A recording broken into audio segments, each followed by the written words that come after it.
ഇനി നമുക്ക് നോക്കാം സങ്കീർത്തനത്തിൽ നിന്ന്. സങ്കീർത്തനങ്ങൾ 23:3. എൻ്റെ പ്രാണനെ അവൻ തണുപ്പിക്കുന്നു, അവൻ എൻ്റെ പ്രാണനെ തണുപ്പിക്കുന്നു. ഇതെൻ്റെ അർത്ഥം എന്തുവാ? സമയമെടുത്ത വെള്ളം കുടിക്കുന്നത്, നീരുറവയുടെ അടുത്ത് പോയി സമയമെടുത്ത വെള്ളം കുടിക്കുന്നത്. ഇംഗ്ലീഷിൽ ഈ വചനം ഇപ്രകാരം പറയുന്നു, ഇവിടെ എഴുതിയിരിക്കുന്നത് ഹി റെസ്റ്റോറത്ത് മൈ സോൾ. ആ വാക്കിൻ്റെ അർത്ഥം എന്തുവാ? എൻ്റെ പ്രാണനെ തണുപ്പിക്കുന്നു എന്ന് പറഞ്ഞാൽ എന്തുവാ പ്രാണൻ? ആ വാക്കിൻ്റെ അർത്ഥം നോക്കിയാൽ, ഒരു രീതിയിൽ നോക്കിയാൽ നമ്മുടെ മനസ്സിനെയാ പറയുന്നത്. എന്തുവാ പറയുന്നത്? മാറ്റമുണ്ടായ മനസ്സ്. ദൈവത്തിൻ്റെ ആത്മാവ് വരുമ്പം അതിൽ മാറ്റമുണ്ടാകും. ആ പ്രാണൻ മനസ്സിൻ്റെ ഒരു ഭാഗമാ. എന്നാൽ ആത്മാവ് ഇതിൽ നിന്ന് വ്യത്യസ്തതയാ. ആത്മാവ് വേറെ, പ്രാണൻ വേറെയാ. ദേഹവും വ്യത്യസ്തതയാ. അവൻ എൻ്റെ പ്രാണനെ തണുപ്പിക്കുന്നു. സാധാരണമായിട്ട് പ്രാണന്റെ അർത്ഥം മനസ്സുമായിട്ട് ബന്ധമുണ്ട് ഇതിന്. അതുകൊണ്ടാണ് ബൈബിളിൽ പറയുന്നത് നിന്റെ മനസ്സിനെ പുതുക്കുവാൻ. യോഹന്നാനും പറയുന്നുണ്ട്, സ്വർഗരാജ്യം സമീപിച്ചിരിക്കയാൽ മാനസാന്തരപ്പെടുവീൻ. അന്നേരം ആ മനം തിരിവുണ്ടാകുന്നത്. ഒരുവൻ എപ്രകാരം ചിന്തിക്കുന്നു അപ്രകാരം തന്നെ അവൻ. ഹൃദയത്തിൽ അന്തരം ഉണ്ടാകാതിരിക്കുമ്പോൾ അതെല്ലാം മനസ്സിലുണ്ട്. ദൈവത്തിൻ്റെ വചനം നമ്മുടെ ഹൃദയത്തിൽ ക്രിയ ചെയ്തില്ലെങ്കിൽ അതിൻ്റെ പ്രതിഫലം അത് നമ്മുടെ ജീവിതത്തിൽ പൂർത്തീകരിക്കത്തില്ല. ഇവിടെ എൻ്റെ പ്രാണനെ അവൻ തണുപ്പിക്കുന്നു. അതിൻ്റെ അർത്ഥം പ്രാണന്റെ കാരണത്താൽ നമ്മുടെ അകത്ത് അവിശ്വാസം കടന്നു വരും, സൗഖ്യം പ്രാപിക്കത്തില്ല. ദൈവം എന്നെ അനുഗ്രഹിക്കുന്നില്ല, വിവാഹം നടക്കുന്നില്ല, മക്കളില്ല, എൻ്റെ റിപ്പോർട്ട് നോർമലല്ല, സ്വന്തമായിട്ടൊരു ഭവനം എനിക്കില്ല. വചനം വായിച്ചിട്ടും പ്രാർത്ഥിച്ചിട്ടും ദൈവദാസന്മാരോട് ചോദിക്കും, മറ്റുള്ളവരോട് ചോദിക്കും, അന്നേരം ഒന്നും സംഭവിക്കുന്നില്ല. അന്നേരം എന്ത് പറ്റും? ഒരു രീതിയിലുള്ള അവിശ്വാസം അകത്ത് കടന്നു വരും. ആ അവിശ്വാസത്തെ ഒന്നും സംഭവിക്കത്തില്ല, ചില കാര്യങ്ങൾ സാധിക്കത്തില്ല. ഇവിടെ എൻ്റെ പ്രാണനെ മടക്കിക്കൊണ്ടുവരുന്നു, എൻ്റെ പ്രാണനെ തണുപ്പിക്കുന്നു. ശരി, 3 യോഹന്നാനിലേക്ക് കടന്നു പോകാം. 3 യോഹന്നാൻ 2 വാക്യം. പ്രിയനെ, നിന്റെ ആത്മാവ് ശുഭമായിരിക്കുന്നത് പോലെ നീ സകലത്തിലും ശുഭവും സുഖവും ഇരിക്കണം എന്ന് ഞാൻ പ്രാർത്ഥിക്കുന്നു. ഇവിടെ നോക്കിയാൽ പ്രാണനെ ആത്മാവിൻ്റെ വാക്കിനാലാ പറഞ്ഞിരിക്കുന്നത്. ആ വാക്യത്തിൽ പ്രാണനായിരുന്നു, ഇവിടെ ആത്മാവായിട്ടാണ് പറഞ്ഞിരിക്കുന്നത്. പ്രാണനും ആത്മാവും ദേഹവും. ഇവിടെ ഇംഗ്ലീഷിൽ ഇപ്രകാരം പറയുന്നു, I wish above all things that thou mayest prosper even as thy soul prospereth. എന്നാൽ നിന്റെ ആത്മാവിൻ്റെ ശുഭം, നിന്റെ മനസ്സെങ്ങനെ അനുഗ്രഹിക്കപ്പെടുന്നത്? വചനം നിന്റെ അടുത്ത് വരുമ്പോൾ ആ വചനം നിന്റെ ആത്മാവിൻ്റെ അകത്ത് പോകും. ആ ആത്മാവിൽ നിന്ന് എങ്ങോട്ട് പോകും? മനസ്സിൽ. അന്നേരം എന്ത് സംഭവിക്കും? നിനക്ക് മാറ്റം സംഭവിക്കും. സ്നാനമേൽക്കാറുണ്ട്, പേരിന് വ്യത്യാസം വരും, ഭയത്തോടെ സഭയിൽ കടന്നു വരും. ശരി, വചനം എങ്ങോട്ട് പോകും? ആത്മാവിലോട്ട്. അവിടെ നിന്ന് ആ മനസ്സിലോട്ട് കടന്നു പോകുന്നത്. ദൈവത്തിൻ്റെ വചനവും ആത്മാവും ഒരു രീതിയിൽ ആത്മാവ് തന്നെയാണ്. ആത്മാവിൽ കടന്നുപോയി നിനക്ക് ബലം തരും. ഇവിടെ നോക്കിയാൽ ആരോഗ്യത്തിൽ ഒരു മുന്നേറ്റം ഉണ്ടാകും. ആരോഗ്യവും അനുഗ്രഹവും ശുഭവും നിന്റെ ജീവിതത്തിൽ പറഞ്ഞാട്ട് ഐശ്വര്യവും സുഖവും. ഇംഗ്ലീഷിൽ നോക്കിയാൽ നിന്റെ ആത്മാവിൻ്റെയും പ്രാണന്റെ ശുഭം എന്ന് വരും. നിന്റെ മനസ്സ് ശുഭം ആകുമ്പോഴാണ് നിന്റെ പ്രാണന് ശുഭം ഉണ്ടാകും. നിന്റെ മനസ്സ് വളർന്നതിൻ്റെ അനുസരിച്ച് നിന്റെ മനസ്സിൽ ആ വിശ്വാസം വർദ്ധിക്കുന്ന സമയത്ത് നിന്റെ വിശ്വാസത്തിൻ്റെ രീതിയിലാണ് നിനക്ക് ശുഭമുണ്ടാകുന്നത്. അതോടൊപ്പം സൗഖ്യത്തോടായിരിക്കും. ഇവിടെ ഇംഗ്ലീഷിൽ എന്തുവാ പറഞ്ഞിരിക്കുന്നത്? നിന്റെ മനസ്സിൽ ശുഭമുണ്ടാകും, നീ സൗഖ്യത്തോടെ ആയിരിക്കുന്നു, അതോടൊപ്പം സമൃദ്ധിയും. മനസ്സിൽ ശുഭമുണ്ടാകുമ്പോൾ നമ്മൾ സങ്കീർത്തനത്തിൽ നോക്കിയാൽ 23:3 ഹി റെസ്റ്റോറത്ത് മൈ സോൾ. അതിൻ്റെ അർത്ഥം എന്തുവാ?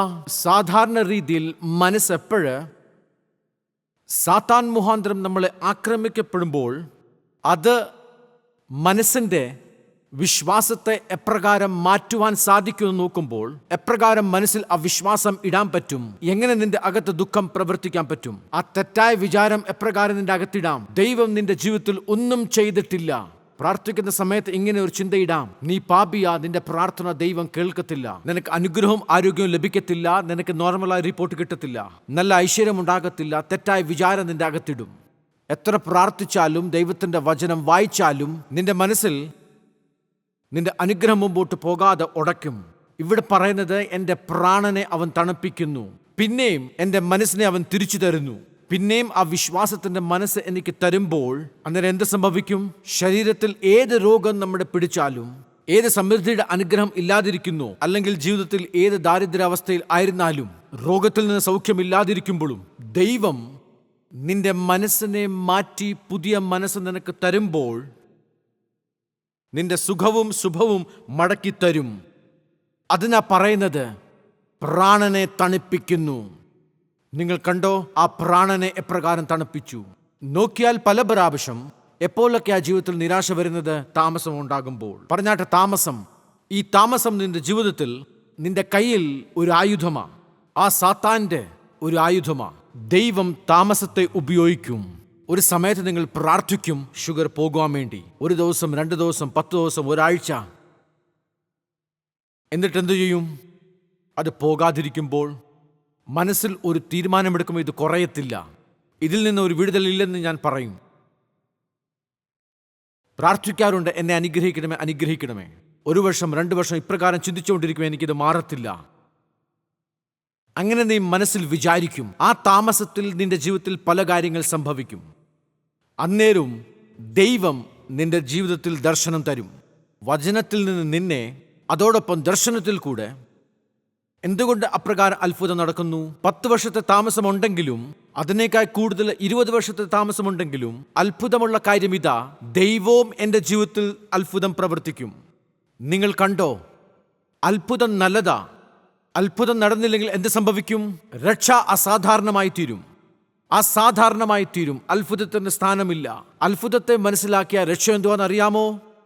ഒരു വലിയ കാര്യമായി തീരും. നിങ്ങൾ അത്ഭുതത്തെ അംഗീകരിച്ചാൽ രക്ഷ വലിയതായി തീരും. നിങ്ങൾ അത്ഭുതത്തെ അംഗീകരിച്ചില്ലെങ്കിൽ രക്ഷ അസാധാരണമായി തീരും. അതുകൊണ്ട് അവൻ പ്രാണനെ തണുപ്പിക്കുന്നു. ആരൊക്കെ ദൈവത്തിന്റെ വചനം കേൾക്കുന്നുണ്ട് അവരുടെയൊക്കെ അകത്ത് ദൈവം ഒരു പുതിയ മനസ്സ് തരുന്നു. എബ്രായർ 2:2-3. ദൂതന്മാർ മുഖാന്തരം അരുളി ചെയ്തത് വചനം സ്ഥിരം ആയിരിക്കുകയും ഓരോരോ ലംഘനത്തിനും അനുസരണക്കേടിനും ന്യായമായ പ്രതിഫലം ലഭിക്കുകയും ചെയ്തുവെങ്കിൽ, കർത്താവ് താൻ പറഞ്ഞു തുടങ്ങിയതും ദൈവം അടയാളങ്ങളും അത്ഭുതങ്ങളാലും വിവിധ വീര്യപ്രവൃത്തികളാലും തൻ്റെ ഇഷ്ടപ്രകാരം പരിശുദ്ധാത്മാവിനെ അരുളി ചെയ്തതുകൊണ്ട് എന്ത് സംഭവിക്കും? അത് മുമ്പേ തന്നെ ഉണ്ട്. അരുളി ചെയ്തതെന്ന് പറഞ്ഞാൽ അത് സ്ഥിരമായതാ, രക്ഷയുടെ ആരംഭമാ. അങ്ങനെ തുടങ്ങിയിട്ട് പറഞ്ഞാട്ട് രക്ഷ ഒരു വലിയതാ. ആ ദൈവത്തിൻ്റെ വലിയ രക്ഷ ആദ്യം അത് അരുളി ചെയ്തു, അത് കഴിഞ്ഞിട്ട് അസ്ഥിരമായത്. ആ അടയാളങ്ങളും അത്ഭുതങ്ങളും വിവിധ വീര്യപ്രവൃത്തികളും. അടുത്തതെന്തുവാ? അവിടെ അടയാളങ്ങളും അത്ഭുതങ്ങളും നടക്കുന്നു. ആരുടെ ഇഷ്ടപ്രകാരം നടക്കുന്നത്? ആരുടെ ഇഷ്ടം? അത് പാസ്റ്ററിന്റെ ഇഷ്ടമാണോ ദൈവത്തിന്റെ ഇഷ്ടമാണോ? രക്ഷ ദൈവത്തിൽ നിന്ന് മാത്രമാ. വിവിധ വീര്യപ്രവൃത്തികളും തന്റെ ഇഷ്ടപ്രകാരം, അടയാളങ്ങളും അത്ഭുതങ്ങളും. അത്ഭുതങ്ങൾ, അത്ഭുതകര കാര്യം സകലരും പറഞ്ഞാട്ടെ. അത്ഭുതങ്ങളാലും വിവിധ വീര്യപ്രവൃത്തികളാലും. 9 അതോ വിവിധ വീര്യപ്രവൃത്തികളാണോ? 9 ആർക്കാ പറഞ്ഞത്? അത് കൊരിന്ത്യർക്കായിരുന്നു. എബ്രായ ലേഖത്തിൽ അവസാനം പറയുന്നത് എന്തുവാ? വിവിധ വീര്യപ്രവൃത്തികളാൽ. എബ്രായർ 2:3 വായിക്കാം. കർത്താവ് താൻ പറഞ്ഞു തുടങ്ങിയതും ദൈവം അടയാളങ്ങളാലും അത്ഭുതങ്ങളാലും വിവിധ വീര്യപ്രവൃത്തികളാലും തന്റെ ഇഷ്ടപ്രകാരം പരിശുദ്ധാത്മാവിനെ നൽകിക്കൊണ്ട് സാക്ഷി നിന്നതും കേട്ടവർ. ഇവിടെ നമ്മൾ സകലരും പറഞ്ഞാട്ട് വലിയ രക്ഷ. രക്ഷ അവിടെ നിന്നതല്ല. പറഞ്ഞാട്ട് രക്ഷ വലിയതാണോ അതോ അല്ലയോ? നോക്കിയാൽ 2000 വർഷം വരെ രക്ഷ എവിടെ എത്തി? അത് ഇപ്പോഴും തുടക്കത്തിൽ മാത്രമാ. അതുകൊണ്ടാ ദൈവം ഇത് കേൾക്കുന്ന സകല വ്യക്തികൾക്കും വലിയ രക്ഷ കൊടുക്കുന്നത്. രക്ഷ, എന്റെ കൂടെ പറഞ്ഞാട്ട് വലിയ രക്ഷ. എത്ര പേര് ഇത് അംഗീകരിച്ചു? പറഞ്ഞാട്ട് ഞാൻ ഇത് സ്വീകരിക്കുന്നു, ഞാൻ ഇത് അംഗീകരിക്കുന്നു. യേശുവേ നിന്റെ വചനപ്രകാരം ആകുവാൻ കൽപ്പിക്കുക. ചില നാളുകളായിട്ട് ഉള്ള തടസ്സങ്ങളെ വേരോടെ എടുത്തു കളയുന്നു. നിന്റെ അതിറിനെ അത് വിസ്താരമാക്കുന്നു. സകലരും കൂടെ പ്രാർത്ഥിച്ചാട്ടെ. ദൈവമേ, ഇന്ന് ഞാൻ ഒരു തീരുമാനമെടുക്കുന്നു. ഞാൻ ഈ ഭൂമിയിൽ ഒരു ദാസനായിട്ട് താമസിക്കുവാൻ അല്ല, ഞാൻ സ്വർഗത്തിലേക്ക് പോകും. ഇപ്രകാരം ജീവിക്കാൻ ഞാൻ ആഗ്രഹിക്കുന്നില്ല. ദാരിദ്ര്യത്തോടെ, നടക്കാത്ത കാര്യത്തിൽ ദുഃഖിച്ച് ഞാൻ ജീവിക്കാൻ ആഗ്രഹിക്കുന്നില്ല. ഇതിൽ നിന്ന് വിടുതൽ തരണമേ. അനുഗ്രഹിക്കപ്പെടാൻ ആഗ്രഹിക്കുന്നു. സൗഖ്യവും വിടുതൽ ആഗ്രഹിക്കുന്നു. ദൈവമേ, എന്നെ നീ ഉയർത്തണമേ. എന്റെ സഭയെ നീ ഉയർത്തണമേ. അങ്ങനെ നിന്റെ നാമത്തെ ഉയർത്തുവാൻ ഇടയാക്കണമേ. അത് ചെയ്യുവാൻ ആഗ്രഹിക്കുന്നു പിതാവേ. ഒരു ക്രമീകരണം കൊണ്ടുവരുന്നത് ഞങ്ങളുടെ ജീവിതത്തിലേക്ക് നസ്രനായ യേശുവിന്റെ നാമത്തിൽ ഞങ്ങൾ പ്രാർത്ഥന ചോദിക്കുന്നു. ആമേൻ.